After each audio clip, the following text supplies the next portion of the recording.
All right. We're diving deep today, folks, and let's just say we're headed somewhere coldy. Colder than your ex's heart. Much colder. Think penguins, icebergs, the whole 9 yards. We're talking Antarctica. Ah, the mysterious South. Always a good topic for a deep dive. Exactly.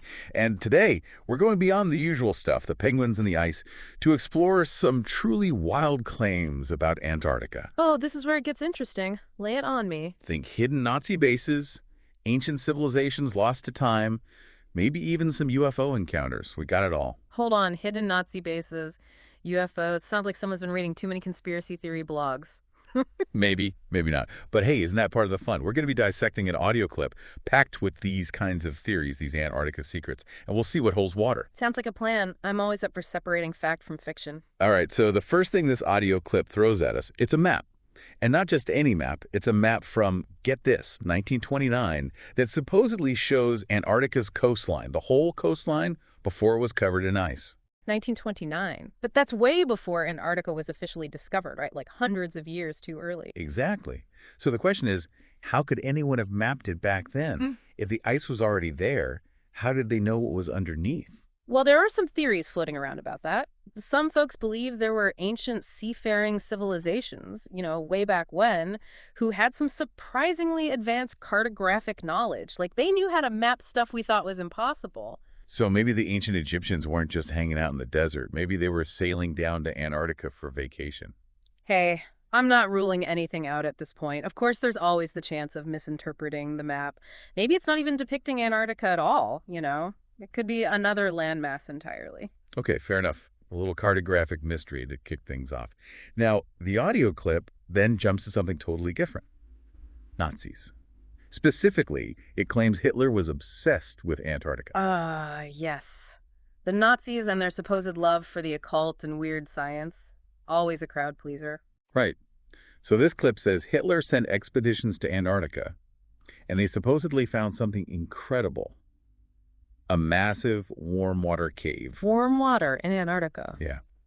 The clip doesn't get into specifics about what they found in this cave, but it suggests it was big enough to hide something. Advanced. Advanced, huh? I guess that can mean a lot of things. Secret weapons, maybe?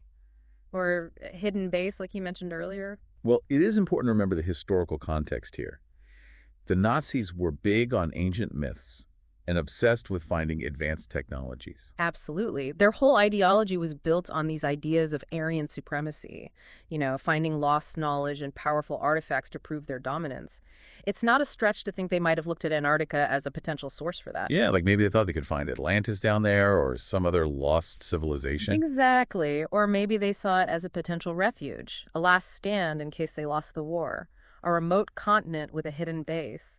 Makes you wonder what they might have been hiding. Okay, buckle up, because the next part of the audio clip gets really wild. It talks about an alleged encounter between a U.S. Navy vessel and a disc-shaped craft, a UFO, in Antarctic waters. Wait, a UFO chase in Antarctica? Seriously? That's what the clip says. It claims the encounter turned into a high-speed chase.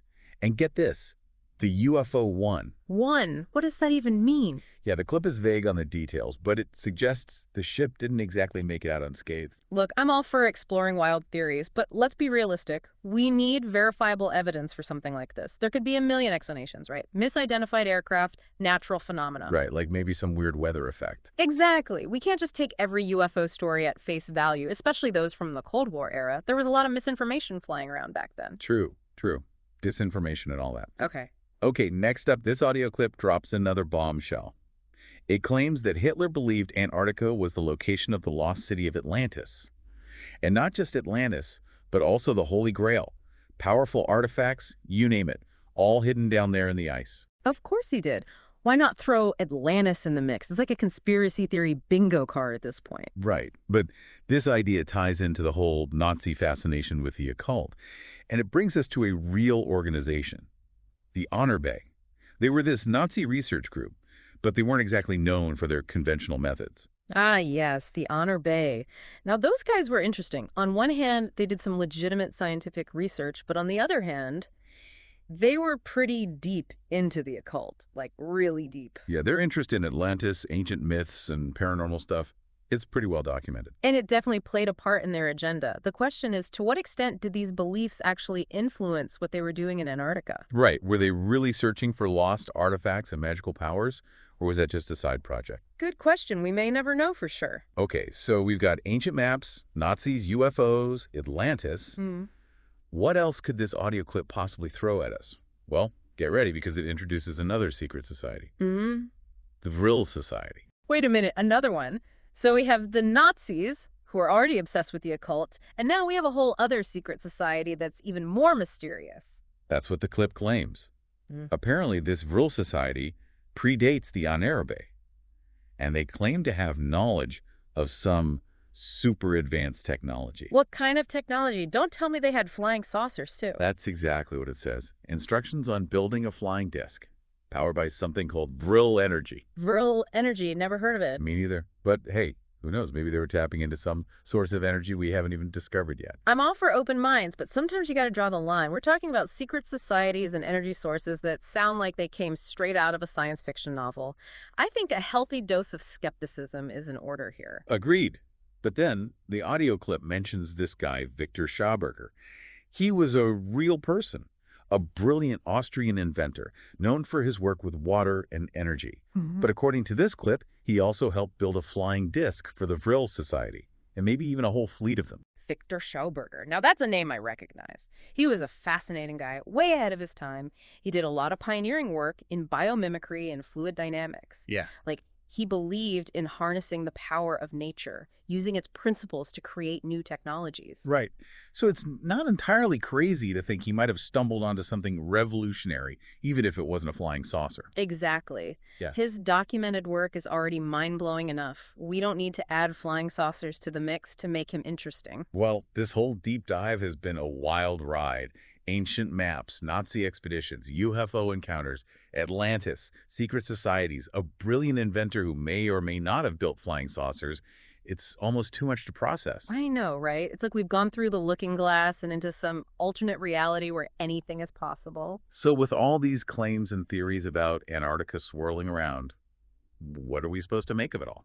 I think the key takeaway here is the importance of critical thinking. We need to be careful about what we believe, especially when dealing with topics like this that are prone to sensationalism. Right. Just because something sounds cool or exciting doesn't make it true. Exactly. We need to look at all the available evidence, weigh the different perspectives, and most importantly, not be afraid to ask tough questions. So maybe we shouldn't be so quick to dismiss these wild theories about Antarctica. Not dismiss, no, but definitely approach them with a healthy dose of skepticism. Think of it like this. If even a fraction of what we've talked about today is true, then Antarctica holds some truly incredible secrets. And who knows what those secrets might reveal about our past or even our future. That's a good point. Maybe there are still amazing discoveries waiting to be made down there, buried under the ice. Maybe, but those discoveries are going to require careful research, critical thinking, and a willingness to challenge our assumptions. Well said. And on that note, I think we'll wrap things up for today. But to our listeners out there, keep exploring, keep questioning, and hey, maybe you'll be the one to unlock the next piece of the Antarctic puzzle. Just promise me you'll bring back proof. Photos, video, anything but blurry eyewitness accounts. I'll do my best. Until next time, folks, stay curious.